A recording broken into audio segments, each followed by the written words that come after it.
Welcome everyone. Welcome to the special collections, a night of live storytelling here at the Library Bar at the State Library of New South Wales. On the evening of the 21st of April, I walked into the State Library for the first time to celebrate live storytelling.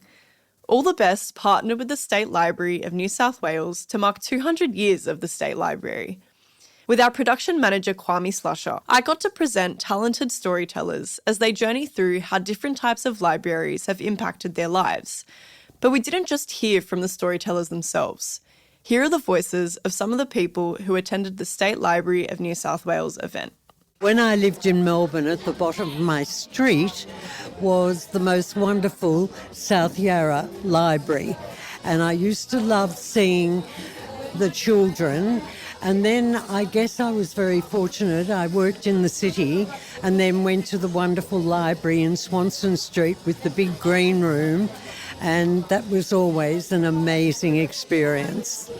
My former job was as a lecturer in university in the Faculty of Nursing. It's different only because I don't actually work in a library. I look after the library and we get books from anybody who will give us, donate books. We don't buy books. And we have a whole wall of shelving that we divided into two sections, and they're all color-coded. So people can borrow books and put them back and exactly where they're supposed to be. And I just sometimes wish someone would come and see our library. You're listening to All the Best from FBI Radio 94.5, proudly sponsored by the Art Gallery of New South Wales. I'm Gabriella Accaria. This week, we hear the live recordings from our event, Special Collections, a night of live storytelling. We hear the secrets from inside the State Library's walls, what libraries keep, leave out and rewrite, and how writing is a way to take action. But before we get into this week's stories, I want to acknowledge that where I'm recording from, FBI Radio in so-called Redfern, has long been a place of a storytelling tradition that goes back 60,000 years. I pay my respect to Gadigal elders past and present. Now, to give you a sense of our live storytelling event at the State Library of New South Wales, this is our programming and events coordinator, Katerina Frogamatos, who made this night happen.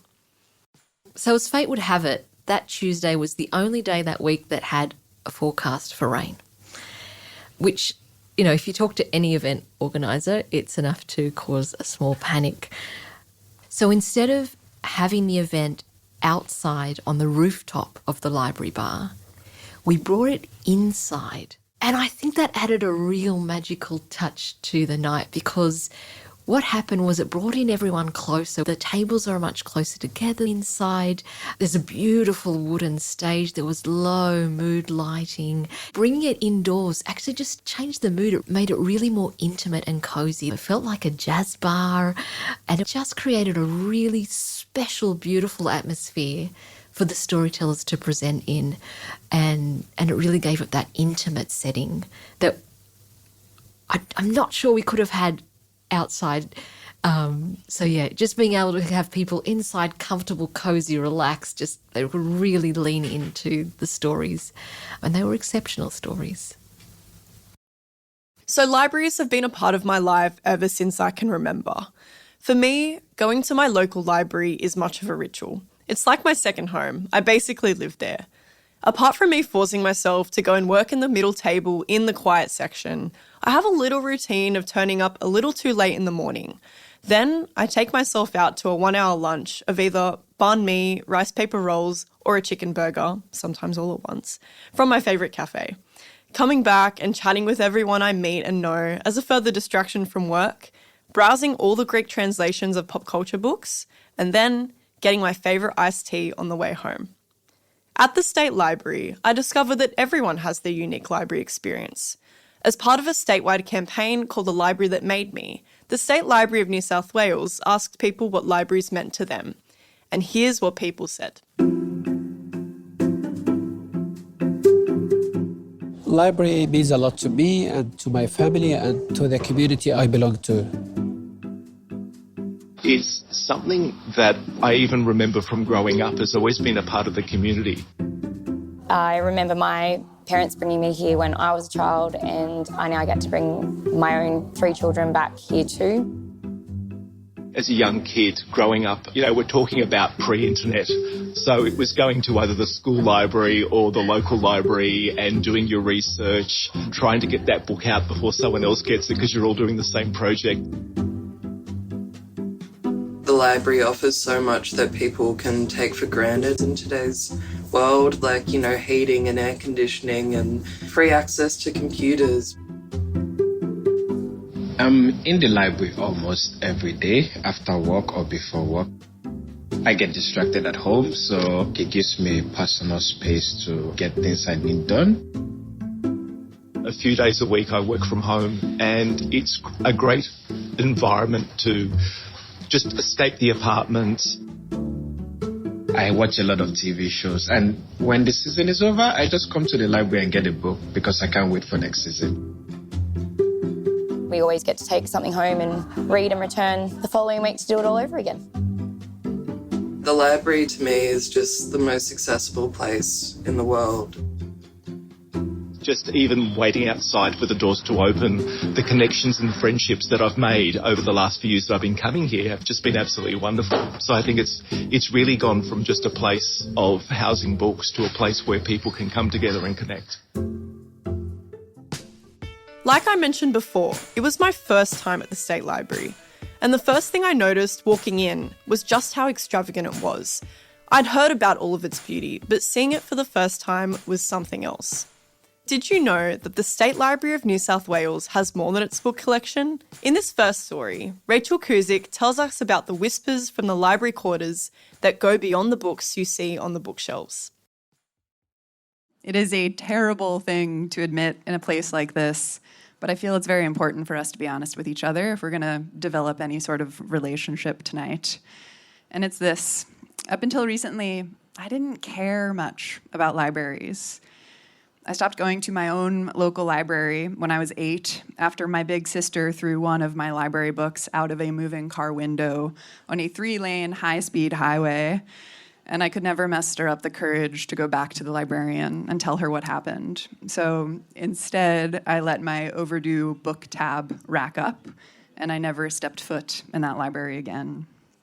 I didn't really mind. I wasn't much of a reader as a kid. I've always felt more at home inside spoken stories than written ones. But because I never felt seduced by physical books, I never felt seduced by a physical library. That was until I started spending time in this library, the one that we're all seated atop tonight. A year and a half ago, I became a creative resident here.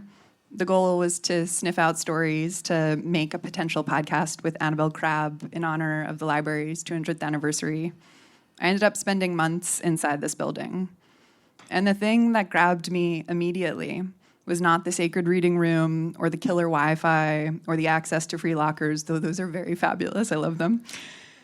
What took hold of me was the people. Librarians, yes, but also archivists and curators and conservators and receptionists and the hundreds of other magical fairies that make this place live and breathe. They shatter every single assumption I've ever held about libraries. Take librarian Maggie Patton, for example. Do librarians hate shushing jokes? Yes, they do. Is that because you don't shush people? The joke about the frog that goes into the library? No. And he goes up to the counter and he says, "Can I have some chips?"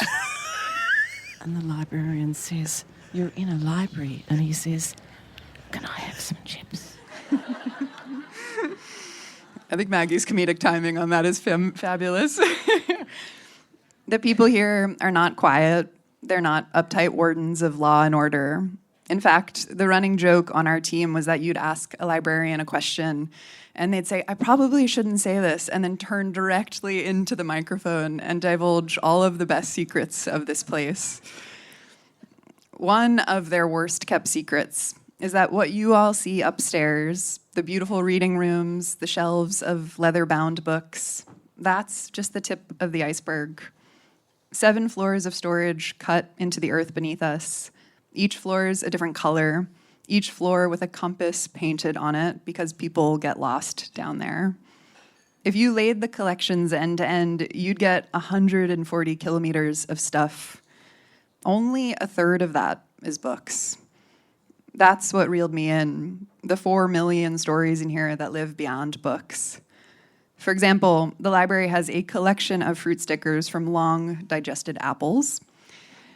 They have a pile of junk mail one staff member saved for an entire year in order to document what real people get in their mailboxes every day, which amounted to 27 kilos, by the way, which is nuts. And quite notably, the library owns more than 100 samples of human hair. Louise Animat, the Dixon librarian, elaborates. I've lots we can show you.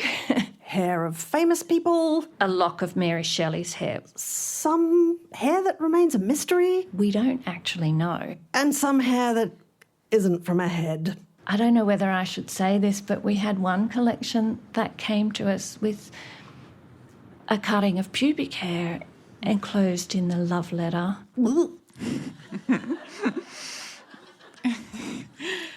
If you can get past the ick factor, the hair is actually quite beautiful.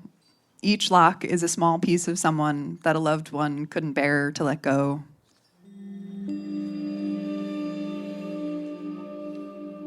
In the past, before photography, you didn't have a memento of your loved one. And even the very early stages of photography, it was still a single unique image that photography created. It was still an expensive process and not easily available to people. And so if someone went away, or if they moved, or if they died, all you had was something that had belonged to them. And of course, one of the most intimate things that belonged to a person that can be preserved perpetually is a lock of hair. These locks of hair, these braids of hair, they're really intense keepsakes. They were attempts to hold on to someone, to their story, to their existence, so they didn't just disappear, but would remain as a little woven element of a bigger story. The hair is just one example of the unglamorous yet honest detritus we humans leave behind that the library hoovers up for us. They are so committed to this idea, they even hold on to the remnants of their own in-house disasters. I understand that I need to know about something called the Big Neg.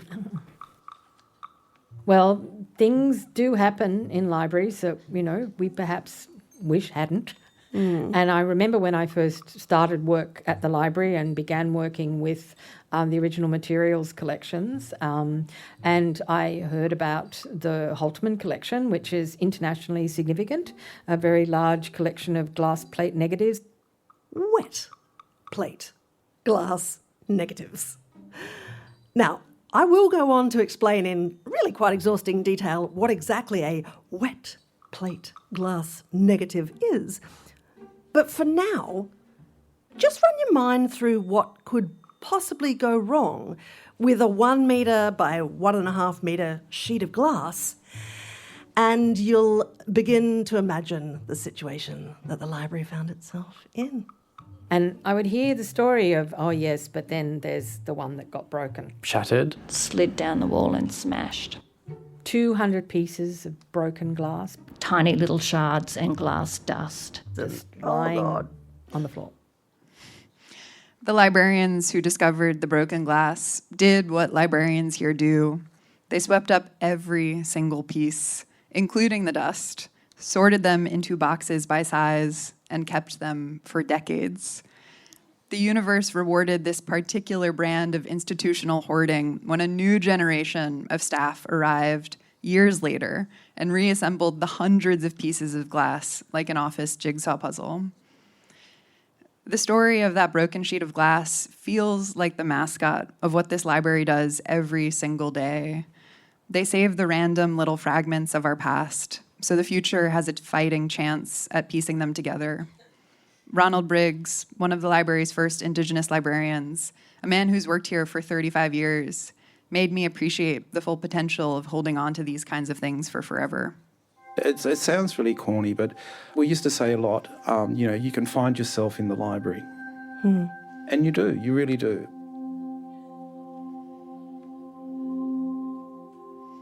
I remember when we were going through the old Tribune photographs, which are the photographs of the Communist Party of Australia. Mm. And we were fortunate enough to have donated to the library the archive from the Tribune newspaper, including all of their negatives. And the communists were involved in everything, basically, as ASIO will tell you. Yeah.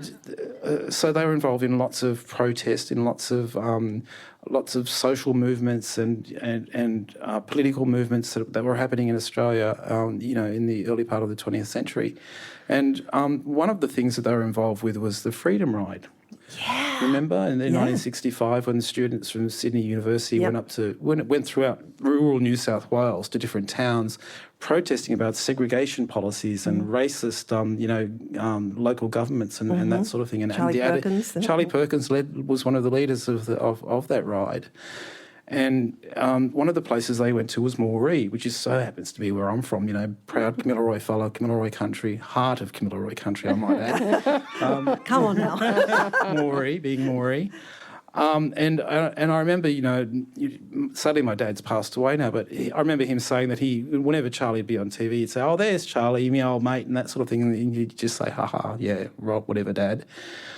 But we were digitising the Tribune photographs, and I remember one day flicking through a newly set of digitised photographs of the Freedom Ride. I'm thinking, "Oh, wow, the Freedom Ride, wow, I haven't seen these before." And one of the photos, there's this little boy with his squints, staring at the camera, who's the main focus of the camera. Oh, my God, that's Dad. I literally have goosebumps right now. I know. And I just froze because it was my dad. Those photo negatives could have easily gone the way of my library book, out the window or chucked out into the rubbish bin after that day's paper had been published. But they weren't. They were found years later because this library saved the things that didn't make the front page, that didn't make any page, not for a particular reason besides the firm belief that the outtakes matter. Over the last year, I've thought a lot about what it means to be an institution that protects stories, all stories, just in case, because you never know which seemingly worthless, sometimes shattered thing might one day turn out to be a winning lottery ticket for a single human being. And in that, they offer us all a chance to find ourselves in here, including me, a foreigner with a home in a library for once, minus the overdue book fees. Thank you. You're listening to All the Best, proudly sponsored by the Art Gallery of New South Wales. I'm Gabriella Accaria. That story was presented live by ABC audio producer Rachel Cusick. You can listen to History or Hoarding wherever you get your podcasts, and you can also check our show notes for more details. So, we've heard about the history of the State Library of New South Wales. Our next storyteller's first job was at the State Library. Award-winning Wiradjuri poet Nathan Mudyi Sentance read some poems that were connected to his time working there, where he noticed how libraries record and can rewrite culture. Baladu, Nathan, Wiradjuri Gibe Baladu, Yindamalaju, Gadago Mujigangu, Yindamalaju, Gadago Nurumbangu, Yindamalaju, Nadi Mujigangu. I'm Nathan Mudyi Sentance. My family is originally from Mudyi, New South Wales, but I grew up on Darkinjung country on the New South Wales Central Coast. And I'm a poet and a librarian, which shapes my perspective. I just want to give a quick shout out to Ronald Briggs and Melissa Jackson being here at the State Library. They've been Indigenous librarians here at the State Library since 1991. Incredible trailblazers. And I would consider them my mentors. Being an Indigenous librarian has really shaped my perspective, and I want to say tonight that my readings will seem a little critical of libraries, but I want to say that comes from a place of deep love of libraries and knowing that they have a great capacity of good, but also knowing the fact that they have been part of the history of colonialism on these lands, and that history cannot be ignored. So, my library journey started here at the State Library of New South Wales as an Indigenous cadet, the oldest colonial library in the lands now referred to as Australia. With doors like metal mountains, floors that tisk like a disappointed librarian, stained glass windows peering down, ready to swoop. When I first entered, I thought the sensors would go off. I thought I'd be asked to leave. It was the architecture of shush, the buildingification of a portrait of an old white man. Everything heavy, everything watching. Working here, I later learned something else. This place holds absences, and it also holds evidence. It holds elders' voices, however faint, however blurred. I've seen Aboriginal community members' eyes shine, seeing their family members in these collections. I've seen their eyes turn red, seeing how they were discussed in the same records. I've seen community members speak the words of their country, words the records helped unlock. I've seen and experienced the voices in this collection, voices that might be key to unblurring language, to unblurring knowledge. And that tension between silence and survival is what made me. So my first poem tonight is called We Refuse to be Shooed. We refuse to be shooed like pigeons in a cafe, an outstretched sand-sown foot, a sign that says everyone welcome, while kicking under the table. Still, we peck for what's ours, nest what we need. Like pigeons, we defecate out the white, colonial. We flap away once we're full, before we're trapped behind glass, never released outside, with labels that misspell our names. They keep shooing, we keep returning, still here. Stupid pests, they growl, but we know what we're doing.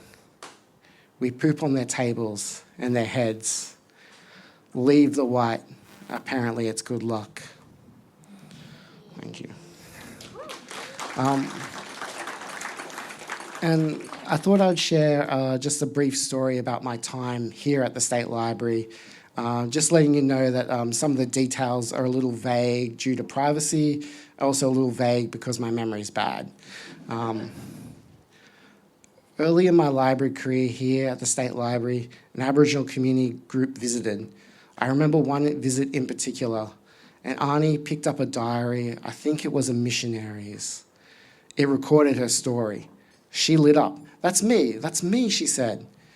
The diary said she had broken her arm. I've never broken my arm in my life, she said. She said she would even get an x-ray to prove it. On the surface, it might seem small, innocuous, but this diary recorded is an archived record and is preserved as truth. Her lived experience, her reality, was absent. Even in a place dedicated to preserving history, where people write and tell stories, her truth was missing. That moment made it clear early on how the absence of First Nations voices doesn't just leave gaps in history, it rewrites reality. And thank you. I just have one last poem for you. It's called Too Quiet for the Living. The dust swathes the ground, a leaking hourglass, little mounds of time. My finger traces a heart, just nicks the cover, not enough to set the cries free. Allow the past to penetrate through. I clap my hands, pat my thighs, memory sprinkles, history dirties my shorts. As I wash my hands, it all hardens. I survey the cracks in the shapes of screams. I realize this is too quiet for the living, that the building is on top of voices, that this is a growing splotch. So I grab a shovel, not to bury, but to uncover, to fix my mistake, because I wasn't made by a silent library. I was made by what survives beneath it. Mandinguru, thank you for having me. You're listening to All the Best. I'm Gabriella Acarillo. Those poems were presented live by Wiradjuri poet Nathan Mudyi Sentance from the Mogi clan. You can find the links to his work in the show notes. So libraries are not just passive places, but they are also places to act. In this last story, we hear from another poet, Lebanese-Australian storyteller and activist Rania Omar, who urges us to etch ourselves into the personal and political page. My next poem is about the act of writing itself and why it's so important for people like me and different to me.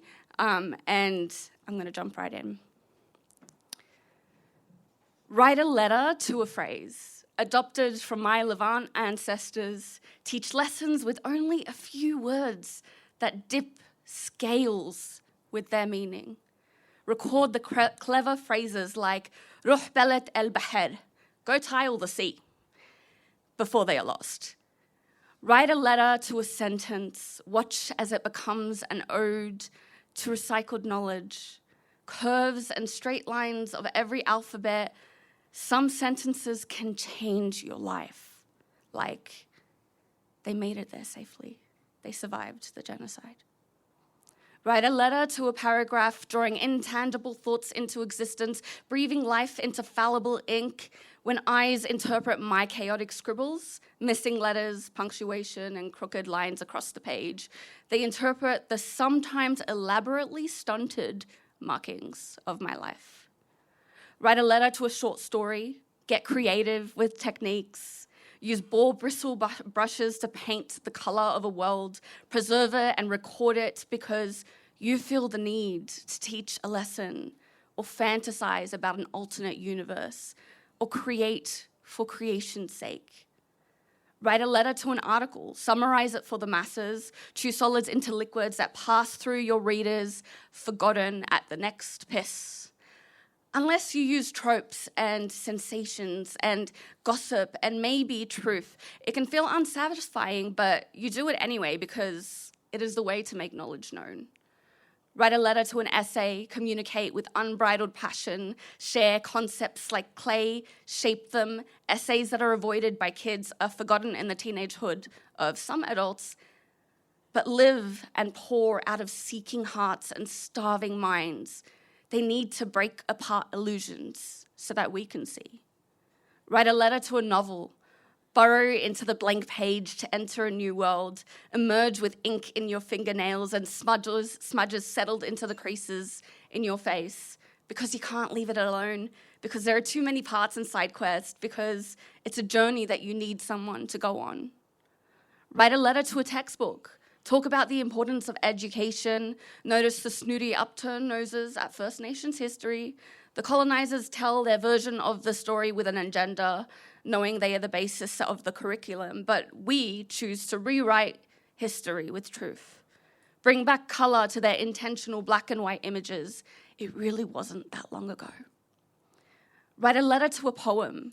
Play with purpose on paper. Put words to work with wonder. Etch yourself into the page. Politics, both personal and worldly, expressed in poetic forms because it is the most vulnerable way. Write a letter. At least one. I know you have something valuable to say in any language you please. Make a remarkable mark. Reach into your heart with gardening gloves. Pull the word weeds out because they will keep going back if you don't get to the roots. Roots rooted in our family trees, in our humanities. It's the need to write and read, to create something and consume creation. Write a letter. Any letter, sometimes it's really the only thing that we can do.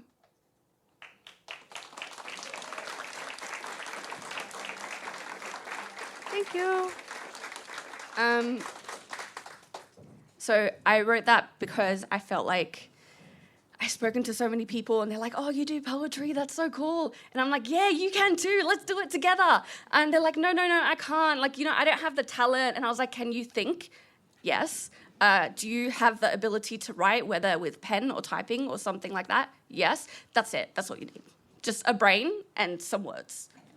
So do it. And that's me. Thank you. You're listening to All the Best. I'm Gabriella Acario. That story was performed by Rania Omar, Lebanese-Australian poet, writer, artist, and social advocate. If you love audio stories, then keep listening to all the best for audio adventures from around the corner and around the country. Catch us on FBI Radio 94.5 Sundays at 9:30am. And if you want to learn how to make a radio story, get in touch. All the Best is made at FBI Radio on Gadigal land, and it features producers, stories and voices from unceded Aboriginal lands across so-called Australia. From the Central Desert on ACCC 102.1 all the way down to Edge Radio 99.3 FM, past the Bass Straits in Lutruwita. We're heard across Australia on the Community Radio Network. And we're made possible by the Art Gallery of New South Wales and the Community Broadcasting Foundation. You can find our full archive of almost 700 episodes at allthebestradio.com. I'm Gabriella Accaria. Thanks for listening.